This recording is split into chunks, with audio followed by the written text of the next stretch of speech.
BJP MP K Laxman మాజీ CM KCR CM Revanth Reddy పైన పలు సంచలన వ్యాఖ్యలు చేశారు. నల్గొండ బీజేపీ కార్యాలయంలో మీడియా సమావేశంలో ఎంపీ లక్ష్మణ్ పాల్గొన్నారు. కేసీఆర్ రేవంత్ రాష్ట్రాన్ని అప్పుల కుప్పగా మార్చారని మండిపడ్డారు. మాజీ సీఎం రాష్ట్రం మీద 7 లక్షల కోట్ల రూపాయలు అప్పు చేసి రేవంత్ రెడ్డి చేతుల్లో పెట్టారని, రేవంత్ రెడ్డికి అనుభవం లేక రాష్ట్రాన్ని మరింత అప్పుల ఊబిలో పడేశారు అని ఆగ్రహం వ్యక్తం చేశారు.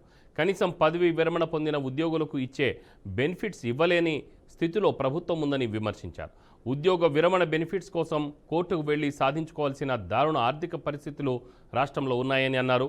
ప్రభుత్వ ఉద్యోగులకు సరైన వైద్య సేవలు అందడం లేదని, బిల్లులు చెల్లించకపోవడంతో ఉద్యోగుల ఆరోగ్య పథకాన్ని ఆసుపత్రులు పట్టించుకోవడం లేదని వాపోయారు. 5 ఏళ్లకు ఓసారి పీఆర్సీ అమలు చేయాల్సి ఉండగా దానిని పట్టించుకోవడం లేదని, 5 డిఏలను పెండింగ్లో పెట్టిందని తెలియజేశారు.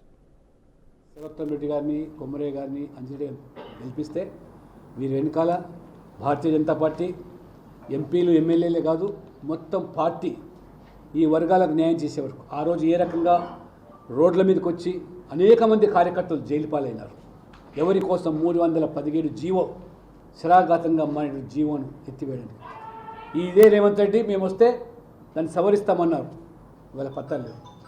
కాబట్టి ఇవాళ మీరు దేశవ్యాప్తంగా చూస్తున్నారు. మోదీ ప్రభుత్వం మధ్యతరగతి కుటుంబాలకు, శాలరీడ్ పీపుల్కు ఏ రకంగా ఇవాళ ఇన్కమ్ ట్యాక్స్ 12 లక్షలకు మినహాయింపు కల్పించి దేశవ్యాప్తంగా ఇవాళ ఏ రకంగా కొనసాగుతున్నదో మధ్యతరగతి కుటుంబీకులు, ఉద్యోగస్తులు, ఈ యొక్క శాలరీ పీపుల్ అందరూ కూడా మద్దతుతోనే హర్యానా కానీ, మహారాష్ట్ర కానీ, మన ఢిల్లీ కానివ్వండి. కాబట్టి తెలంగాణ మేధావులు, విద్యావంతులు మీరు అతీతం కాదు. దేశ ప్రయోజనాల దృష్ట్యా కాంగ్రెస్ ఈ దేశాన్ని ఏ రకంగా భ్రష్టు పట్టించిందో ఇప్పుడు మినుకుమని 3 రాష్ట్రాల్లో తుమ్మితే ఊడిపోయే ముక్కుల హిమాచల్లో, కర్ణాటకలో, తెలంగాణలో ఈ ప్రభుత్వాలు కొనసాగు.